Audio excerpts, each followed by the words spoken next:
Morning, everybody. How's it going? It is Sunday morning. It's -4, which is, that's shorts weather for us here. My folks are coming over to come see the baby, and driveway's blown in. Part of the day to day here, and I like to share this stuff with you guys, is we have property and there's chores to do, and let's do some chores today. Got to get the old Gale skid steer fired up here. Put the lap bar down. Ready? Oh, better preheat it again.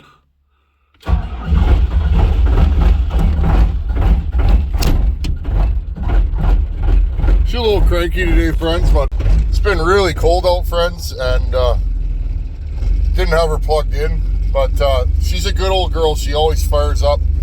Let's take this thing for a spin today, but first I gotta load my grease gun and I gotta move a vehicle or two around. Turn the heat on here. To turn the heat on,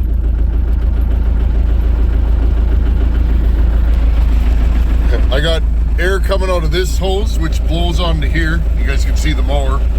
This is my overflow shed full of junk and scrap metal, and I'd actually like to put a blower on that thing one day, but anyways, we'll let this thing run for about 15. Let's go to the shop, get some grease going, and go from there.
So every snow clearing job, you got to make a plan, just like falling trees. First thing I always do, my landing zone where I push my snow. I push the snow next to the pond in the yard. That way it drains into the pond in spring, dries up, and it fills my pond. So first thing I do is clear the spot in front of the snow pile so that if I'm pushing, I'm not pushing old snow and the new snow. And also, a tired skid steer is very low to the ground. This one is, you can get it stuck real easy. Now you can usually get yourself unstuck with a bucket. And then once I do that, I push the center drive Get all the drifting away from there. I push that into a pile.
And then I push that pile into the big pile. So this machine's big and heavy, but it's not that big and heavy. So with that bucket, that's an 82-inch snow bucket. That's the biggest bucket I could put on this thing. If I don't pick my battles, I end up with more snow than I can push.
Here's a look from inside the cab.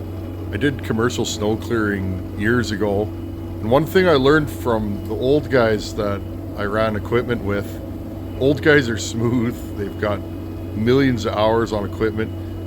Less is more with hydraulics. Very smooth and limited movements. Notice my hand's barely moving. I'm adjusting pressure based on traction. If I push that bucket straight down, two things happen. I lose traction on my front tires, and I'll make it really shiny, and then it gets slippery. So little things that you pick up as you're going. Here's me making a little pee-pee spot for the dog.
Well, guys, I hope you enjoyed that video and learned something. If you've never run machinery, it can be a little overwhelming. I remember when I moved here, I had zero tractor, loader, machinery experience.